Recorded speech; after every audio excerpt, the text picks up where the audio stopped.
Sephai, can you grab me another beer, please?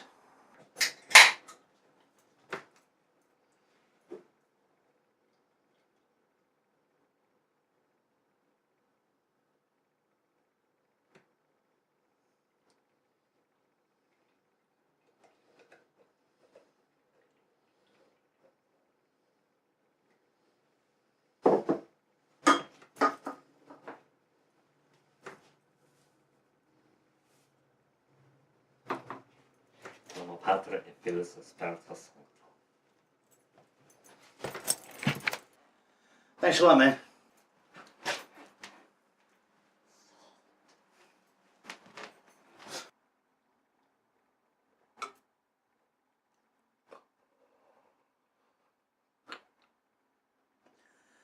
Will you stop doing that, please?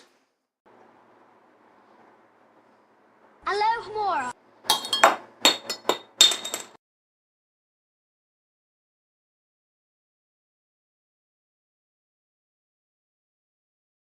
Greetings, Internet denizens. I'm Sephai. I'm Paul. I'm the other guy.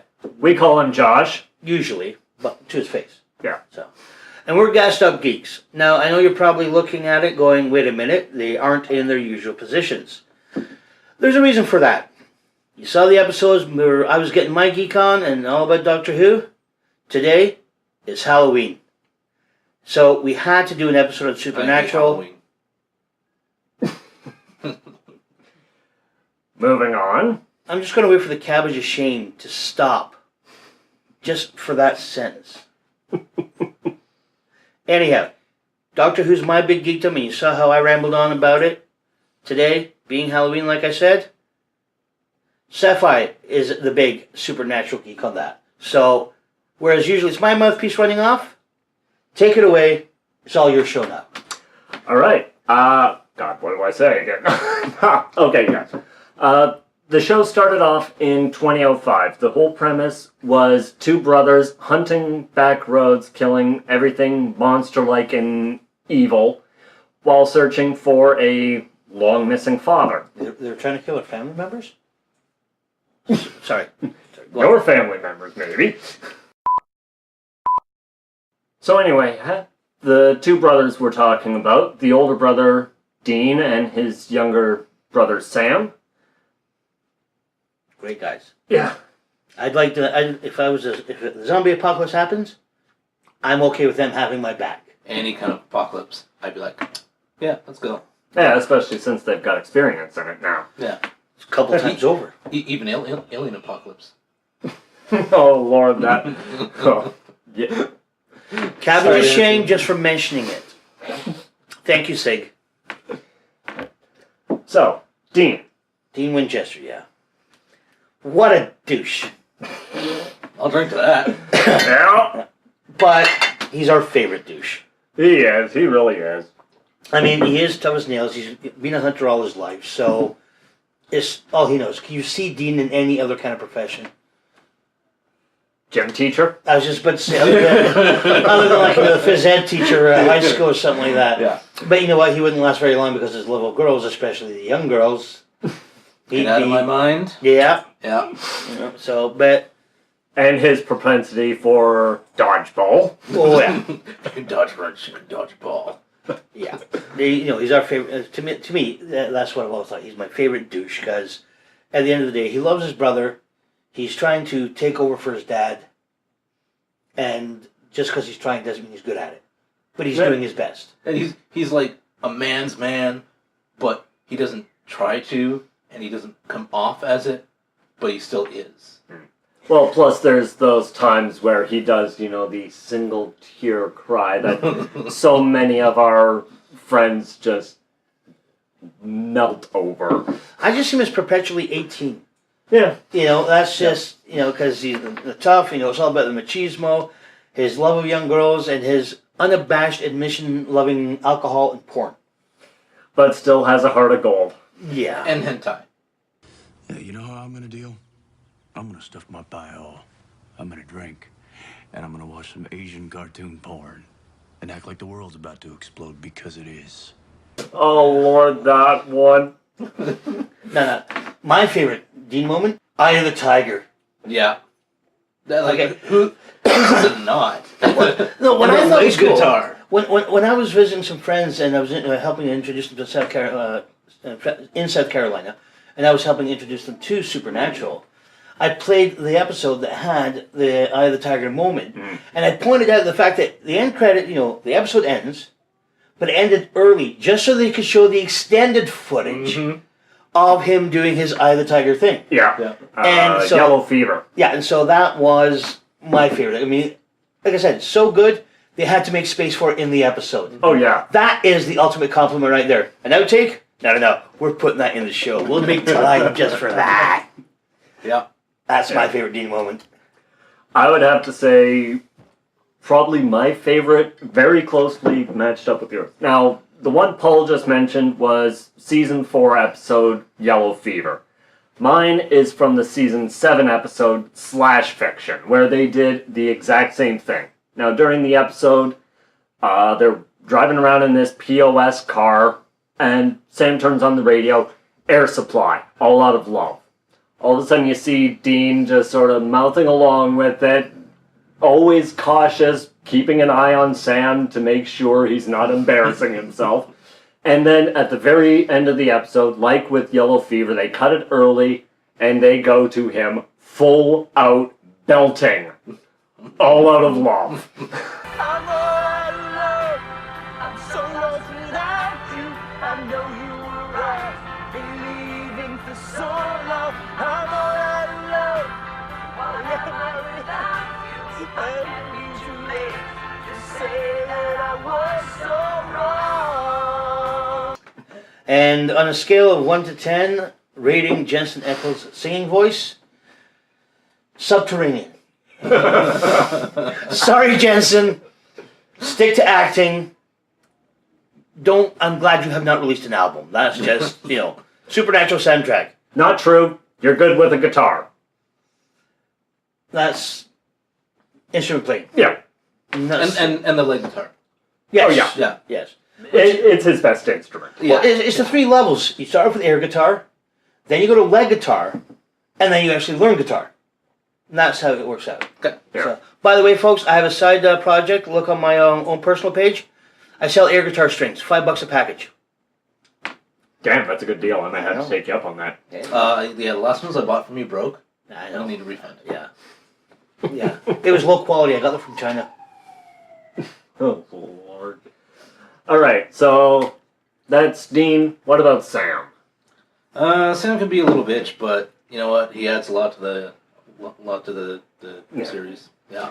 Well, the Kripke era plot line was all building up to this final showdown of Sam versus Dean being possessed by the archangels, Lucifer and Michael. Well, didn't he have, when he wrote the show, didn't he have basically a 5-season story arc, and Yeah. then it was supposed to end? Yeah, it was supposed to end right at Swan Song.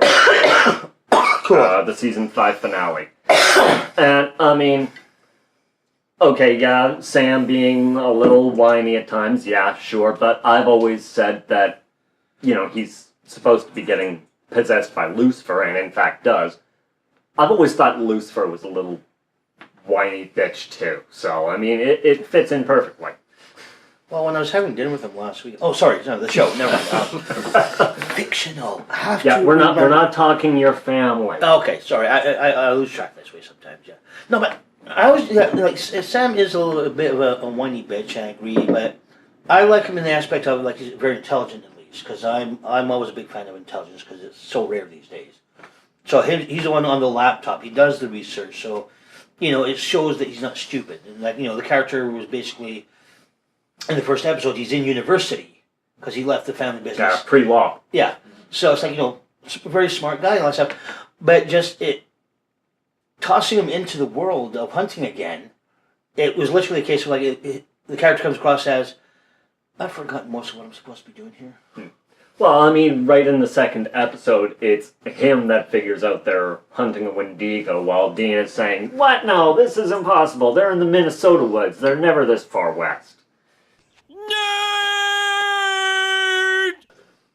Told you before, me and Doctor Who, I can't tell you the name of every single episode.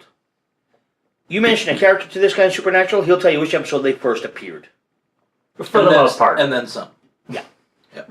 Although, if that is the case, I'm very proud of the fact that I surprised him by pointing out that Amy Pond was a character name. Yeah. And you didn't clue in.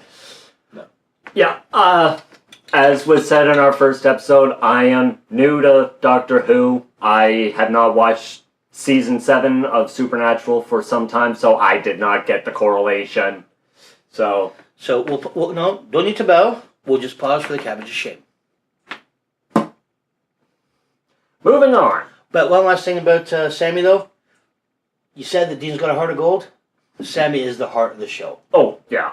It's that boyish thing, even though it's evolved, that boyish charm thing has helped keep it going, and that's, I think, is a great what makes it work. So. Well, I'm sorry, I have to disagree with you a little bit on the heart of the show. I think we can all agree the true heart of the show is the third main character, Baby. Metallicar! Yes! That's one of the great things that shows how great Supernatural is and how great the Impala is. That, the classic cars of yesteryear. When you say Batman, the TV series from '66, you think of that classic Batmobile. When you say Starsky and Hutch, you think about the red car with that white stripe. So many, Knight Rider, and that, you automatically think of the Trans Am. So, a lot of the great shows of the past, there's been shows that have cars and nobody cares about. Can you remember what the Munstermobile looks like, for crying out loud? No. But Baby, that Impala, yes, has become a character in and on her own right. Well, yeah, but how many of those other vehicles you mentioned have actually been given a backstory? They didn't do backstory. Well, a couple of them did, like the A-Team van, they had the story about how they got that, and in the Starsky and Hutch movie, they showed how Starsky and Hutch got the car. So they have, but yeah, to get a detailed backstory, like Baby has gotten, that is also rare. But Yeah. Plus an episode that focused specifically on the vehicle. That's true. Yeah, that is the ultimate piece of fan service for Supernatural. There have been shows that did finally stepped away from the main characters and did a viewpoint of another character.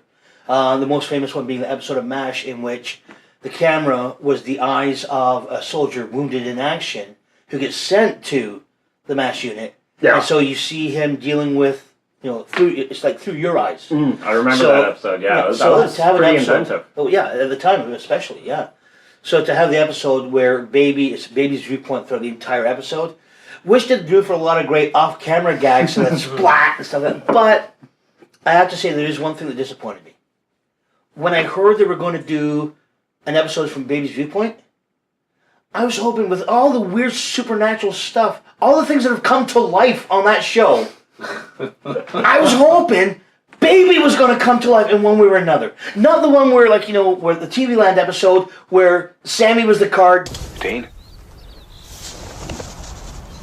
Sam?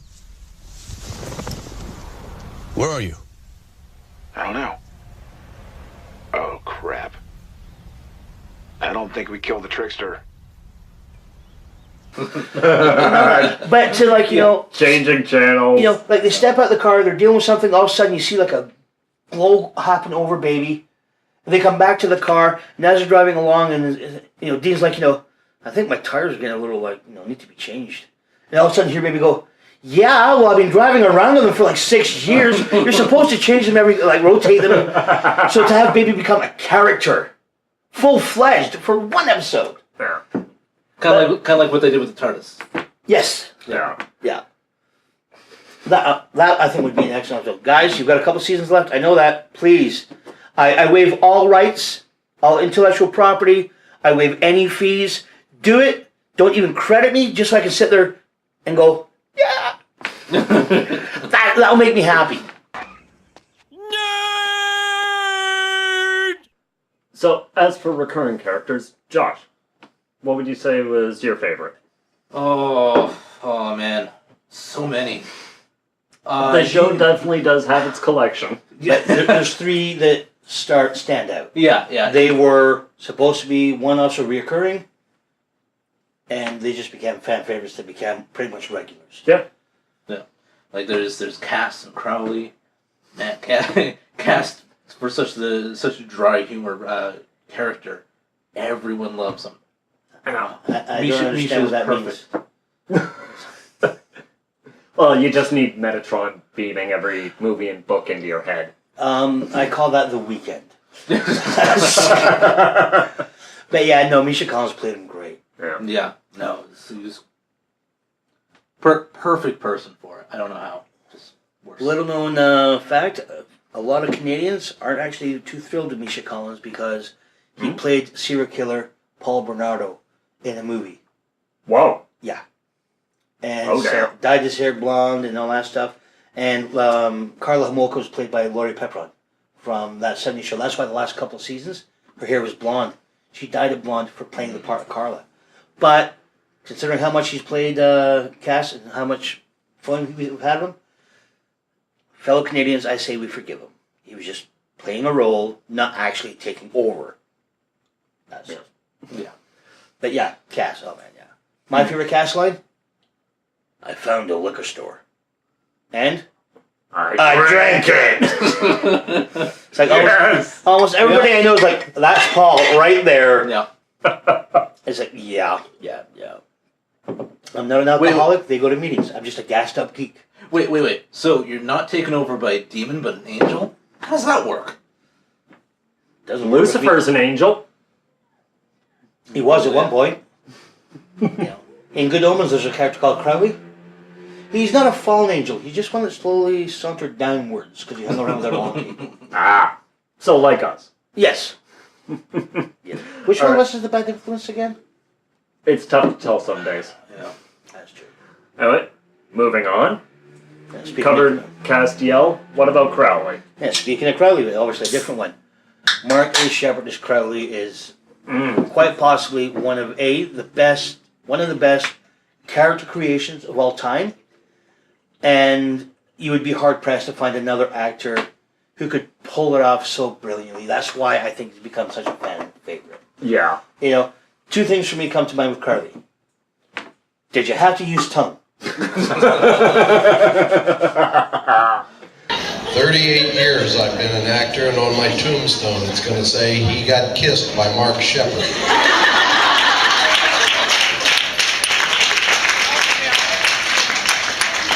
That and the Hellhound. You know, mine's bigger. Sick 'em, boys! When I first saw that episode, I was just like, when I saw that scene, I was just like, that is so cool. Yeah, I like that. And that's where I fully officially fell in love with the character. He's like a lesser Lucifer. Like he's that sleazy kind of Lucifer that you normally see, but with like no power. Yeah, but I'm not sure if I can handle the concept of Lucifer light. Yeah. I would have to say my favorite bit from Crowley is... Wait. Before you go any further, I'm not comfortable having a conversation about Crowley. Huh? Now I'm comfortable having a conversation about Crowley. So, Saved ourselves at that point. yeah. Ooh. So yeah, my favorite bit with Crowley... Lord, where do I start? There's far too many, but the one that sticks out probably the most in my mind is his first episode, Abandon All Hope, in Season 5. Okay, we was introduced as a Crossroads Demon. Yeah, he's handing the Colt to Sam and Dean. He tells them, take this thing, point it right at Lucifer's head, and pull the trigger. I mean, I know looks- you hate your boss sometimes, but... Yeah. Sam just looks at the gun. Click. Crowley doesn't even move. Sam and Dean. Crowley. Oh, right. You're going to need some bullets. And just the cat... Does not flinch. And you can see that little glint in his eye that basically, you know, I knew you were going to do that. Yeah. I'm not that stupid. Well, yeah, in the beginning, all of his plays were very well thought out, and that's how he has gotten so much power. But he still isn't all that powerful. Yeah, until he As a became demon. King of Hell. Yeah. Well, even then, he's barely had any sort of upgrades. Yeah, that's true. Although Crowley in a Hawaiian shirt was still something I was not. Uh, I am the king of hell. I'm always wearing this great-looking suit. I'm a master, and I'm now wearing a Hawaiian shirt and walking around like a puppy. well, that's because Lucifer broke out of the cage again and enslaved him. Like, is there nothing permanent on that show? I was about to say death, but he's dead. Yeah. I was like, well, there's taxes. The boys don't pay taxes. Yeah, remember, it's credit card scams and playing pool, hustling pool. Yeah. That's how they make their money. Yeah. And, of course, you can't talk about Crowley without mentioning the one thing that we love about him as well. Moose and Squirrel. Oh. The nicknames he has for the boys. Moose, not moose. Yeah, the fact that his phone is Moose and not Moose. Yeah. I mean, I just one day want to see Sam turn and go, gee, Crowley, I don't know. Just to have Crowley like, see him do a spit take, double take. Well, rumor has it they're doing a fully cartoon-based episode in season 13. Ooh. So Yes. we may see that. Yes, well, I know about it, and I've seen a clip of the exposition for it. We don't know exactly what the episode's about, but, TV shows as time goes by, they have a lot of great guest stars. Castiel was supposed to be a guest star for a little bit. Crowley was supposed to be a guest star for a little bit. Yeah, do you know who the guest star for next season is? I apologize to everybody in advance. I told a friend of mine this, and he cringed big time. Row, Raggy! The animated episode of Supernatural to appear next season is going to have Scooby-Doo. I had hoped that was only an internet rumor. I saw a picture of Jensen and Jared in front of a screen, and on the screen was the Mystery Machine. Oh, Lord. Yeah. I get how they're having fun with that, and it ties into who they are, but I don't know. It might come off better in the actual episode. Yeah. But it could. Yeah. Every episode, every season, there's always like one or two episodes where you're like, best episode ever. How long did it take us to get him to stop saying, I want to talk about the elephant in the room? No, not you. Okay? I didn't mind so much, but you pointed at me one time too many. Yeah. Of course, So- as for recurring characters that were supposed to be one-offs, we cannot ignore the most famous, the most loved of them all, Bobby Singer. If we were to talk about Supernatural and not mention Bobby Singer, there's only one word that could be used to describe us. Idjit. Yeah. Yeah, definitely. Yeah, We would. Bobby's right. Yeah. That's the only word that can. Legendary hunter, surrogate father to the boys, and the call center for their fake FBI / DHS / Yeah, that was one of my favorite scenes as well. Like, to really Animal show doctor. what Bobby's all about is that Yeah. he's got all those phones lined up, and as he's like talking on the phone to an FBI agent, pretending to be a senior agent, he's frying up bacon and wearing an apron. And it's just like the home domestic look.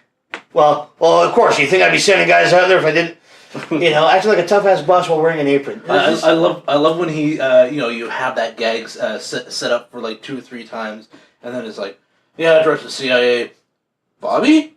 Oh shit! Yeah, when Death was coming to town and they ran into Jody Mills. Yeah. And, Another character we'll have to cover another time. and of course, we do have to go back to the Crowley. Did you have to kiss me? Take a picture of it. Yeah. Did you kiss him? Sam, just wondering.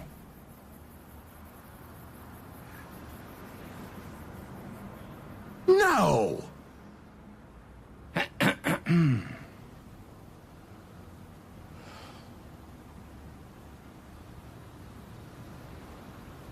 Why'd you take a picture? Why'd you have to use tongue? I don't want to know what's on the internet. Yeah, fan fiction's hard enough to, Oh Lord. Yeah. And funny thing is, as we're sitting here talking about Supernatural and its Halloween, It was just released in theaters. Clowns. Yes, I was a big fan of the original It.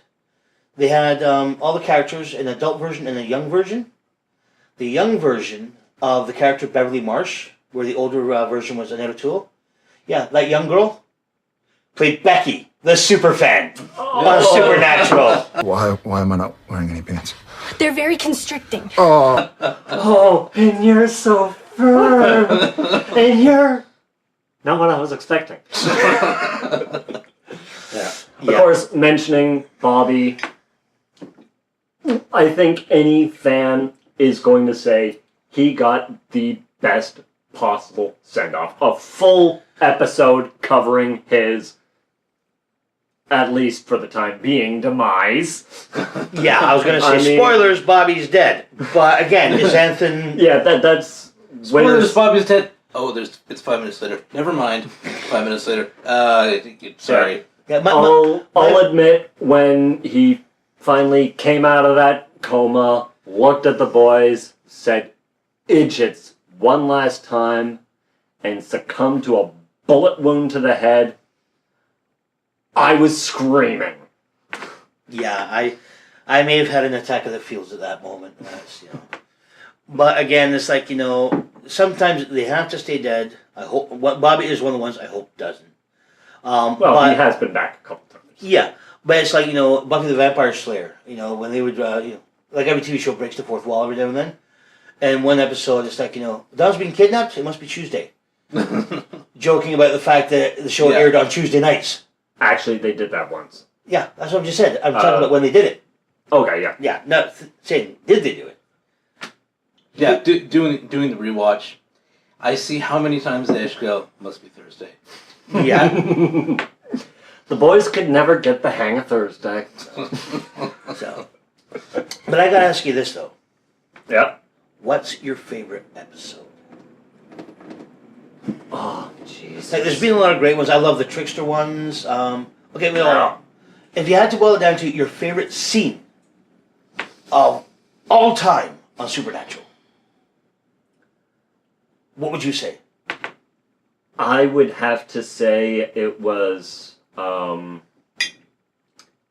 season 4. They had a two-parter where they bring in Julie McNiven as a fallen angel, Okay. in Hiding on Earth. At the very end of it, at least I think that was this episode, Dean is giving this basically blow by blow of what he had to do in hell. Carving up souls, torturing them under the mentorship of Alistair. And just the raw friggin' emotion from him was so appealing. It was like an opening window to the soul. Yeah. And finally seeing. Gotcha, yeah. I'll have to rewatch that. Yeah. Although, I do also have to give a lot of credit to the more Bobby-centric episode in Season 6, Weekend at Bobby's. Simply because that was Jensen Ackles' first time in the director's chair, and he hit it like a pro. It was it is one of the fan favorites. Gotcha. Well, the ones I actually have one scene in particular that just has always stood out, and then there's also the really hard to pick ones from all the really fun ones, like the TV Land, like Yeah. I suffer from general purpose. He's quoting a line, not admitting anything. Yeah. Oh, yeah. That's what I'm doing. Yeah, I'm doing. That's Monster. I'm sticking to it. So yeah, any of those are like really funny and just great. But when Dean comes back from hell and Lazarus Rising, yeah. You just see him completely fucking confused. Goes into the store, just downs water. It's just stuff you wouldn't think about. He's been dead all this time. He's hungry. He wants to hydrate, but he looks good. But you're just not thinking about. Okay, well he's back. And then the repercussions of physically happened. Yeah. And of course, Dean being Dean, after he downs a bottle of water, the first thing he grabs is a copy of Busty Aged Beauties. Yeah. Who wouldn't? Yeah. Like, I gotta admit, the episode and scene that gave me the most feels was that little plastic soldier in the air vents. Oh, Swan Song.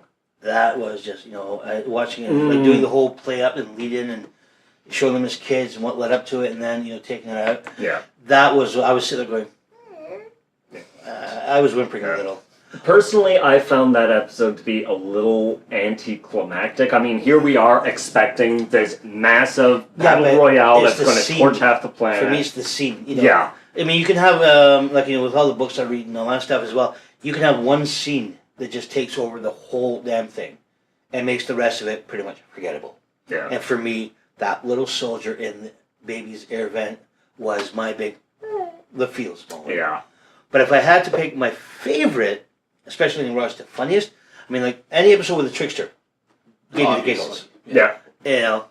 But I can sum up my favorite scene of all time in 4 words. That damn teddy bear! Any supernatural fan knows what I'm talking about. The fact that a little girl uses a coin and this Chinese restaurant has a little wishing well, and a guy drops a coin in that starts making people's wishes come to life, and the little girl wishes that her teddy bear was real, and he's so depressed about his existence. He stole all the alcohol and porn from the local convenience store. So there's Sam and Dean, just standing there, and this little girl riding along on her bicycle, full of porn and liquor. It was Bigfoot! Yeah, and then they finally meet the teddy bear. Go away! Getting all liquored up. And then just, this was definitely the one scene when my friend who got me into the show said, you have to see this one scene. I was like, okay, fine. And I found it up on YouTube and just, life sucks on the chalkboard as he's panning back, puts it in his the shotgun in his mouth, keeps going back, you see the back wall, bang, and just fall. Yeah. And then coming back to the bear, it's like you think to yourself, how can you go past that?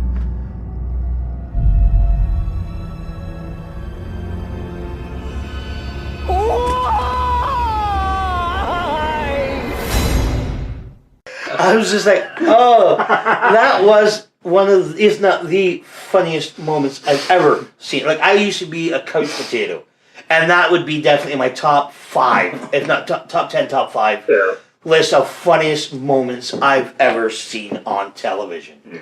Absolutely. I just play it every now and then again if I'm feeling a little down, just for a chuckle. Go to YouTube, Supernatural Teddy Bear.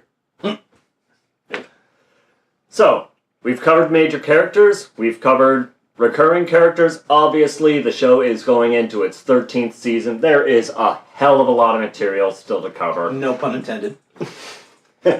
So, guaranteed at some point, we're going to be back in the future talking about the boys, talking about the car, talking about the monsters, talking about everything.